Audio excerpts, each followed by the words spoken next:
In this lecture, I'm going to show you how to install Kali Linux as a virtual machine on Apple Mac OS.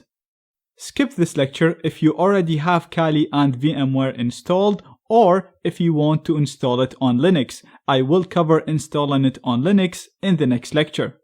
Anyway, I already have this downloaded in my downloads, and as you can see in here, we have the virtual image, but it is inside an archive. So you can see the file type is 7z and it's an archive, and we did this to compress the actual virtual image so that it takes less time to download. So in order to use this virtual image, we have to uncompress this archive. And to do that on Apple Mac OS, it's very easy. All we have to do is simply double click this file. Give it its time. This might take some time. Once done, you're gonna get a directory, as you can see in here, .vmware VM. Using the right software, we can use it to run Kali Linux inside our current operating system. To do this, we're going to need to use a virtualization software. As mentioned, virtualization software allow us to run a number of operating systems as virtual machines within our current operating system. And the virtualization software that we're going to use to run this virtual image is called VMware. So I have its download page open here already. I'm going to include it in the resources of this lecture. And don't worry about the buy now button. It's actually free for educational and non-commercial use. So we're simply going to click on download now. We're going to scroll down and we're going to download the Fusion Player. This is the free one. So we're going to click on register for a personal license. I'm going to click on create a new account. I'm going to put my first name and last name, put my email. And we're going to say, no, we're not a partner, and we're going to continue.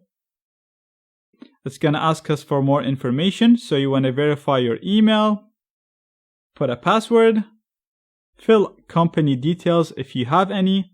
If you don't, you can fill blank stuff. We're going to agree to the terms. We're going to fill the CAPTCHA and register. Perfect. Now it's telling me that a verification email has been sent to my email. So I'm already logged in here to my email. We're just going to refresh it. We have a message there from them.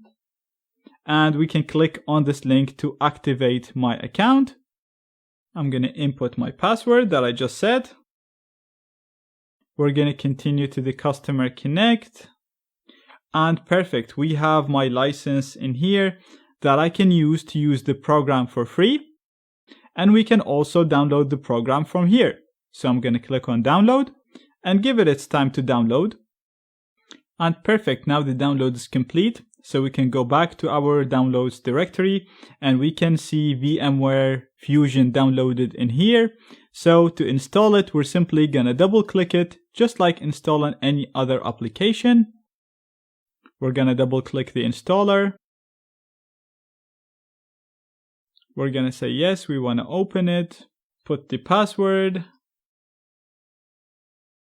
We're going to allow it to access my system events.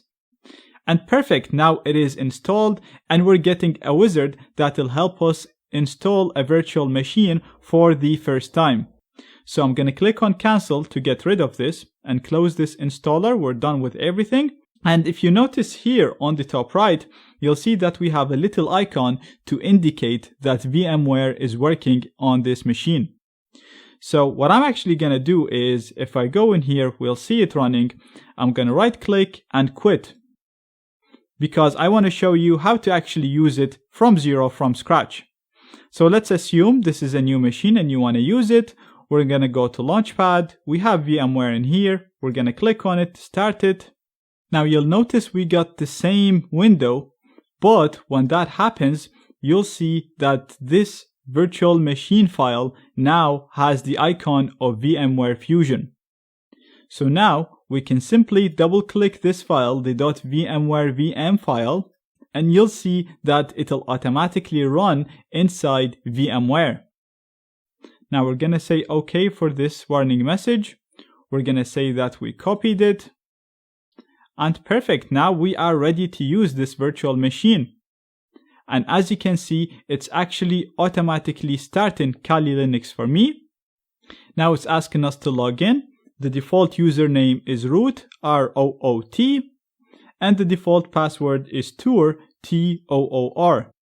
I'm gonna hit enter. And perfect, right now I am running Kali Linux as a virtual machine inside my main operating system, which is this Mac OS computer. Now to view this in full screen, you're simply gonna have to click on the green button for the full screen, and it'll automatically resize, as you can see, and you'll be able to use this virtual machine, like I said, inside your main operating system. I know this might look a little bit scary, but don't worry about it. I'm gonna walk you through it step by step throughout the course, and you will learn how to use it, and you'll see how easy it is to use it for hacking. For now, if you wanted to exit the full screen, you can simply just go to the top and keep the mouse there, and then click on the green button again to exit the full screen. And to turn off Kali, you can simply click here, go to power off and power off. Click on power off one more time and the machine will shut down. Now in here on the top right, you can see we have the VMware icon like I said, and if you click on it, the first time you click on it, you'll actually be asked to give it permissions. We're going to say that's okay. And let's click on it again. And as you can see, you're going to have a list of all of the virtual machines that you installed in here. But right now we only have one, which is the Kali machine. You can also click on the virtual machine library to see a list of all of the virtual machines in here laid out nicely. And if you want to edit the settings of any of these machines, we're going to click on it one click, and we're going to right click it and go to settings in here. Now, as I mentioned, this machine is already configured to run well, so you don't really need to modify any of this, but I'm just showing you how to modify the settings, because modifying the settings for virtual machines is always the same. So it's good to know. The main settings that you want to know is the processor and memory.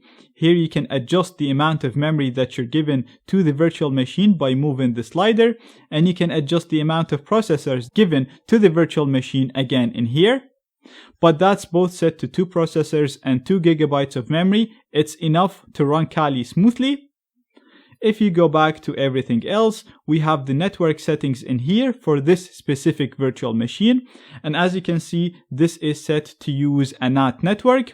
This setting will basically create a virtual network where my host machine is going to be the router for this network, and then all the virtual machines are going to be clients connected to this network.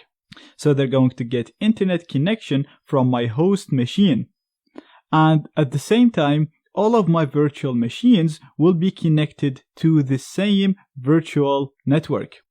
This is very handy because my virtual machines will be able to communicate with each other, and therefore will be able to use the Kali machine to hack into the others, will be able to test network attacks, and do much more. So this setting will first allow my virtual machines to have internet connection, and it will also allow them to communicate with each other through this virtual NAT network.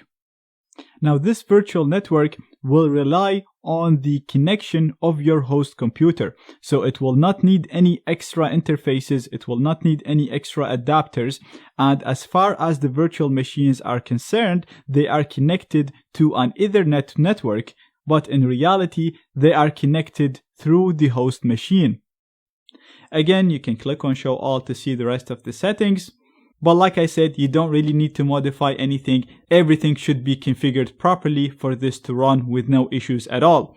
If you face any issues, then check out the featured questions, and if you don't find your answer, feel free to ask us and we will respond to you within a maximum of 15 hours.